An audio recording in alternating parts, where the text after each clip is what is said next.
All right, guys. Like I said before, got Joe Tolles back on the line. Hey, Auburn what's versus going on? Arkansas. Yes, sir. What's going on, man? How's your day going? Wonderful, man. Wonderful, wonderful. Beautiful Good, day. good, Beautiful day. good. All right, so we're talking about Auburn versus Arkansas. Let's just run this back a few years. One of the most legendary coaches in Arkansas history, Frank Broyles, who the field is named after. You talk about a football team that has won 0.584% of their games, bowl record 15-3, and have an unclaimed national title in 1960. Well, have a claimed national title in 1964 and an unclaimed national title in 1977. They have rivalries with Ole Miss, LSU, Texas, Texas A&M, and Missouri. Arkansas is a team that was introduced to the SEC in 1992 in an expansion effort along with South Carolina. Auburn takes on this team this coming week. This is a very pivotal football game that will go into the identity of both teams. Joe Torres, let's recap the Georgia game very briefly. What do you think happened in that game? Well, me personally, I feel like with the Georgia game, just looking at it, that's where the lack of a spring and the lack of summer workouts came into play with Auburn. Georgia had a team that was already talented and a team that was already structured and put together, that already had experience. And we had a bunch of players that weren't experienced. You talking about some line that on the return once. Okay, then let's look at we didn't have an established running back. Like our running back with the most experience from this season was what, Sean Shivers.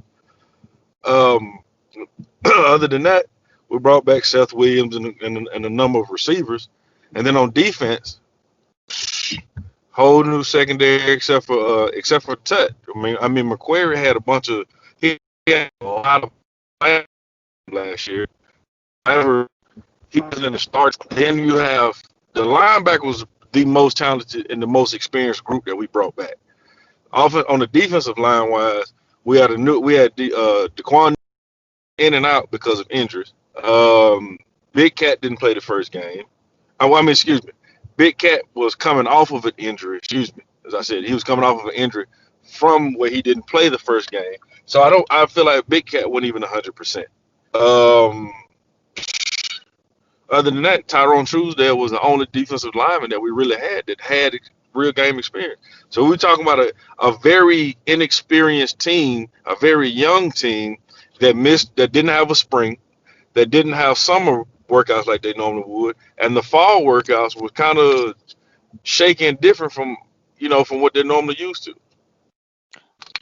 Well, let me ask you this. Okay, we talk about the Arkansas game and the last take on the Georgia game, because a lot of Auburn fans are really in disarray as far as how they feel about where Auburn is headed after the Yeah. Georgia game.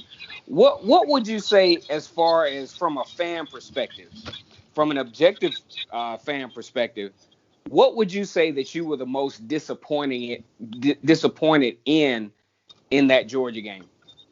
Execution, execution, and play calling. Because you can see at one point of the game, it's looking like, okay, oh, that was a great play call. Then it's like, okay, they just didn't execute. And vice versa, like, why would you call it in this point in time? Never question those guys' effort because they fought to the end. They fought and played hard to the end. Seemed like they was a little bit intimidated, you know. Um, when after the Smoke Monday ejection, it just seemed like all the air out of the balloon was kind of gone. Yeah, I can see that. I can see that. Now, okay, let's just fast forward this thing to a very pivotal game against Arkansas, 4 o'clock football game. SEC Network is televising. Auburn makes the return back to Jordan-Hare Stadium. Um, you got an Arkansas team that's actually been, has had some bright spots. They had some great things happen against Georgia in the first half. Kind of the talent started to kind of catch up with them, and then having the upset win over Mississippi State, 21-14. What do you expect to see if you're looking at this game? What do you expect to see in this game when you talk about the Auburn Tigers against Arkansas? in a mid-afternoon football game, very pivotal matchup. Where does Auburn go from here, especially against a team like Arkansas, who feels like they're kind of sort of on a upside considering all things? First off, is have a short memory. That game with Georgia, the fans need to as well. That game with Georgia over with, been over with. It's time, you know what I mean? We focused on Arkansas. You focus on my play ball. I mean, attack. You know what I mean? I can't really say hit him in the mouth. It's not back when me and you used to play ball. You know what I mean? But just play ball. And that's what I think the Auburn fan base and other people affiliated with the Auburn program has to remember is that even though, yes, the Georgia loss was disappointing, the output was disappointing, you can blame the coaches, you can blame the effort of the players, and also execution. But when you talk about going up against a game in a game with Arkansas, Auburn having the opportunity to win down the stretch, they're going to be pretty much favored to win all of the games leading up to Alabama. So there's no reason for the Auburn fan base to panic at this point. Um, what do you think as far as do you think there'll be some shakeups at the line of scrimmage on all? I'm not worried about the defense. I think they'll get that fixed because you got some experience coaching wise over there. What do you think about the offensive line shakeups this coming week? I'm I'm just hoping that they can put the pieces together that need to be put together. If history repeats itself, then we'll probably have the same offensive line as last week Okay. because because if anyone notices, like you said, the starting five, they probably had what maybe 4 or 5 practices together as a starting group during the fall practices, so they didn't really get a chance to gel together. I think in certain parts, man, it was just a communication breakdown as a team as a whole. Like the offensive line wasn't communicating with one another. The secondary I saw sometime wasn't that communicating at all. So I mean, I don't. But like I said, if history repeats itself, probably have the same five out there. Okay. Now going into the Arkansas game, you talk about an Auburn team that has not had a 1,000-yard rusher in a couple of seasons. It's gonna be Tank. What do you think about Tank Bigsby? I mean, that's been the talk of the town. He has represented on all levels. He's proven to be the 4/5 star recruit out of Now Georgia. What is your overall take on Tank Bigsby? I'm gonna say this much, and people can take it for what it's worth. People can take it for what it's worth. I am from Gaston, Alabama. From Pee Wee all the way through high school, I played against Cadillac Carnell Williams. Y'all call him Cadillac. I just call him Nail. I played against Carnell. Pee Wee. Tank looks like Carnell. Quick burst, shifty, will lower the shoulder on you, will stiff on you. You don't know what he's gonna do when he has the ball in his hands. He can catch, he can block. He's a every down, all purpose back. So Well, from this whether you know it or not, I'm gonna interrupt you real quick. Just like Carnell Williams, you see Tank Bigsby returning kickoffs like Carnell did. hmm like and I'm trying to remember, I think in high school Tank played a little DB. I think. Yeah, I can't damn, remember. he was all over the place over there in I what was it, can't I might be Hogansville? Yeah, man. college uh Castaway Callaway, Callaway. yeah, yeah. There you go.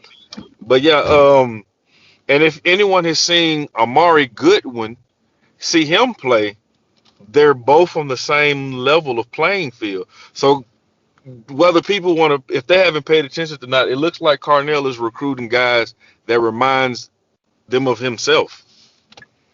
Well, I mean that makes sense. I mean, you talk about a guy that at Auburn, went undefeated in 2004, had a great career there, was rookie of the year in the Don't NFL forget as a now, running back. number 5 pick in the draft, like you Number said, five pick in the rookie of the year, draft. Yeah, I mean, you have all the accolades possible. So, of Mr. course, Football in the state of Alabama, our senior year. exactly. Matter of fact, I was at Auburn I want to say it was my junior going into senior year. When Cadillac came in 2001, we were all excited about Cadillac. You know what I'm saying? And it turned out to be, you know, everything wound up working out to where Cadillac and Ronnie Brown, of course, were one of the best two tandems in SEC history. I mean, in Auburn history. Now, let me ask you this. Now, I'm going to put you on the spot here because Let go. I always, Cadillac and Carnell Williams as a tandem is always going to be at least the first pick. Now, what is your second pick as Auburn running back tandems, your favorite ones in Auburn history? When you got two good running backs at Auburn, who are the two that sticks out to you other than Carnell and Cadillac? I mean, and Ronnie Brown.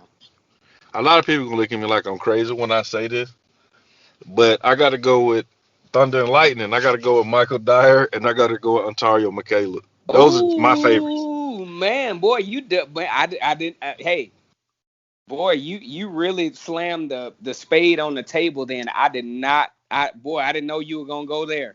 So let's elaborate, man. Well, let's look at it. We got Thunder, of course. Michael Dyer, the guy that was to some people at one point in time who could have possibly who could possibly been a first rounder. But situations happened, and things happened, and it went the other way. But while he was at Auburn, every year he was there, he was 1,000 yard back. Yeah. Could catch out the backfield. He could block. He was a down here runner. Um, Ontario McCaleb. I don't know too many people that's gonna catch him. I Right. mean, he has gotten caught in the past, but not too many people. Especially jet sweeps, run off. He's run off tackle before. I don't know why people feel like Ontario couldn't run off tackle, but he did. Watch film, people. Watch film. Um, jet sweep, catch out the backfield, and he returned kicks. Mm-hmm. So I don't know. The offense just moved real well with them two. I mean, then you added Cam to the mix. It was disgusting with them. Oh man. Now let me ask you this. Not mentioning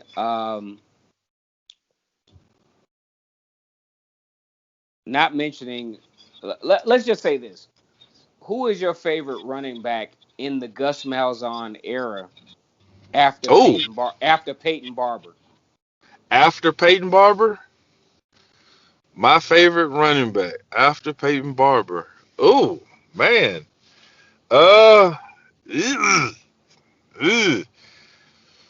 I'm gonna be honest with you. My favorite running back, he didn't pan out.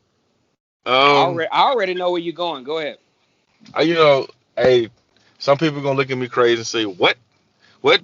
But that's why it's my favorite and not others' favorite. I just, like I said, I wish he would have panned out and he'd have worked well. But he'd like to fight people and not do what he do. I'm gonna say Javon Robinson. I knew it. That's why I asked the question. I knew it. I knew it. As a matter of fact, Javon Robinson actually was one of my favorite running backs.